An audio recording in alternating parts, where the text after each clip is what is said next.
Hello traders, hello investors, എല്ലാവർക്കും സുപ്രഭാതം. രാവിലെയുള്ള നമ്മുടെ പ്രീ മാർക്കറ്റ് റിപ്പോർട്ടിലേക്ക് കിടക്കാം. ഈ ഒരു ആഴ്ച പ്രതീക്ഷയോടെയാണ് നിക്ഷേപകർ മാർക്കറ്റിനെ നോക്കി കാണുന്നത്. നമ്മളുടെ ബഡ്ജറ്റ് വരികയാണ്, കൂടാതെ തന്നെ മന്ത്ലി എക്സ്പയറി.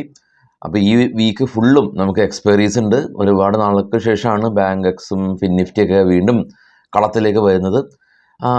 ഗ്ലോബലി ഉള്ള ഒരു കാര്യമുള്ളത്, ചൈന പുതിയതായിട്ട് ആർട്ടിഫിഷ്യൽ ഇൻ്റലിജൻസ് ടെക്നോളജി ചിപ്പ് നിർമ്മാണമൊക്കെ ആരംഭിക്കും എന്നുള്ള ഒരു വാർത്ത. യു എസിന് അതൊരു ക്ഷീണമായി. യു എസിലെ ലോകത്തിലെ ഏറ്റവും വലിയ ചിപ്പ് നിർമ്മാണ കമ്പനിയായിട്ടുള്ള എൻവിഡിയ 3% ഇടിവ് നേരിട്ടു. ഇനിയും ഫർദറായിട്ടുള്ളൊരു ഇടിവ് രേഖപ്പെടുത്തുമെന്നാണ് വിലയിരുത്തൽ.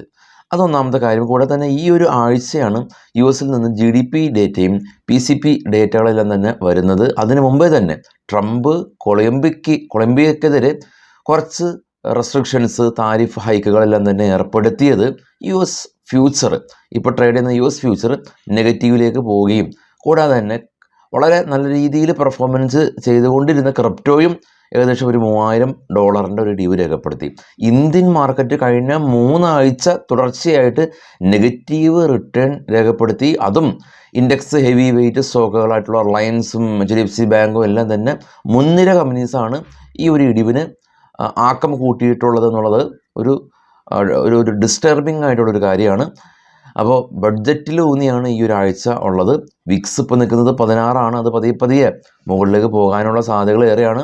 ഒരുപാട് മാധ്യമ സ്ഥാപനങ്ങൾ, ബ്ലൂംബെർഗ് പോലെയുള്ള അന്താരാഷ്ട്ര മാധ്യമ സ്ഥാപനങ്ങളെല്ലാം തന്നെ ഈ ഒരു ബഡ്ജറ്റിൽ എന്തെങ്കിലും ഒരു പോസിറ്റീവായിട്ട് ഉണ്ടാകുമെന്നൊക്കെയാണ് അവർ പറയുന്നത്.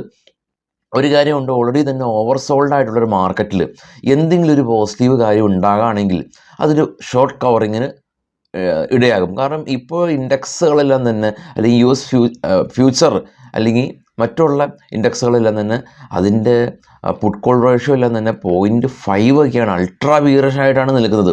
അറഞ്ചും പുറഞ്ചും ആളുകൾ മാർക്കറ്റിനെ ഷോർട്ട് ചെയ്യുകയാണ്. അവരെല്ലാം ആളുകളും തന്നെ അവരുടെ രീതി അനുസരിച്ച് കഴിഞ്ഞ കുറച്ച് ദിവസങ്ങളായിട്ട്, കുറച്ച് ആഴ്ചകളായിട്ട് മാർക്കറ്റ് താഴേക്ക് തന്നെ പോകുന്നുണ്ട്.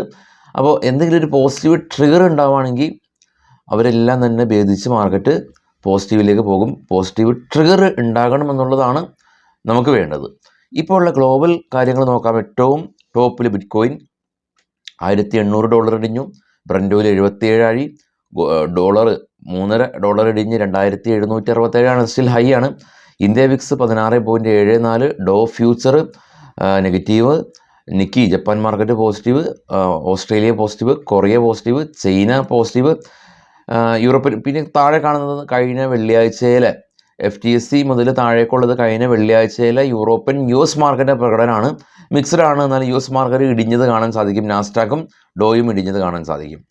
ഇനി ഇന്നത്തെ നമുക്ക് കുറച്ച് സ്റ്റോക്കുകളുടെ വാർത്തകളിലേക്ക് നമുക്ക് പോകാം.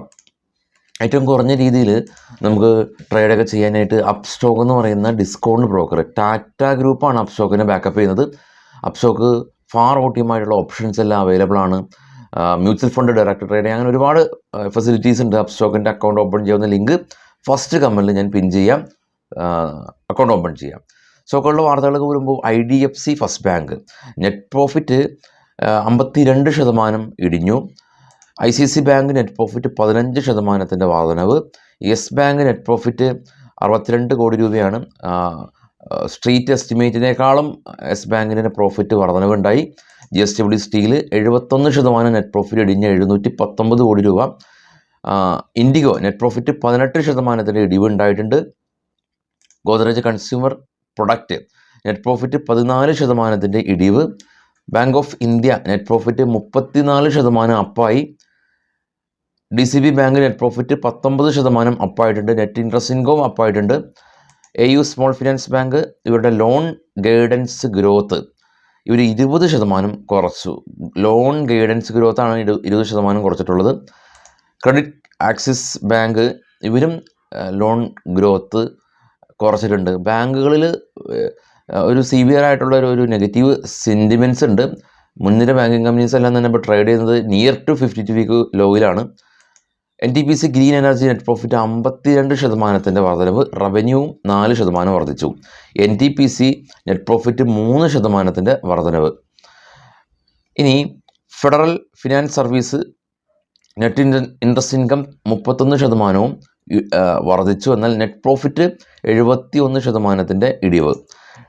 Dam Capital Advisor company net profit 144% വർധനവ്. Intellect Design Arena net profit 35% വർദ്ധിച്ചു.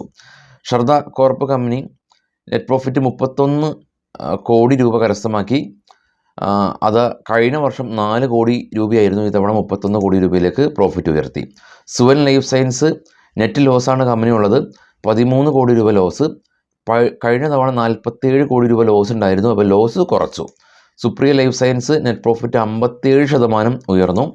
ടോറൻറ്റ് ഫാർമ നെറ്റ് പ്രോഫിറ്റ് 14% വർധനവ്. EMS നെറ്റ് പ്രോഫിറ്റ് 35% വർധനവ്. സാഗർ സിമൻറ്റ് നെറ്റ് ലോസാണുള്ളത്, കമ്പനി 25 കോടി രൂപ ലോസ്. അപ്പോൾ ഈ കമ്പനികളുടെ നമുക്കിനി അറിയേണ്ടതായിട്ടുള്ള IPO എന്നാണ് അതിൻ്റെ ലിസ്റ്റിംഗ്, എത്രയാണ് ലോട്ട്, പ്രധാനമായിട്ടും എന്നാണ് ഡിവിഡൻഡ് ഡേറ്റ്, എത്ര രൂപയാണ് ഡിവിഡൻഡ്, ഇതെല്ലാം നമ്മുടെ ട്രേഡ് ബഡ്ഡി ടാബിൽ ലഭ്യമാണ്. വീഡിയോയുടെ ഡിസ്ക്രിപ്ഷനിലുണ്ട് ട്രേഡ് ബഡ്ഡി ടാബിൻ്റെ ലിങ്ക്. അപ്പോൾ എല്ലാ ഇൻഫർമേഷൻസും അബ്സല്യൂട്ട്ലി ഫ്രീ ആയിട്ട് നിങ്ങൾക്ക് ആക്സസ് ചെയ്യാം.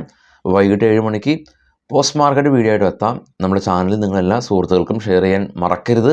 താങ്ക്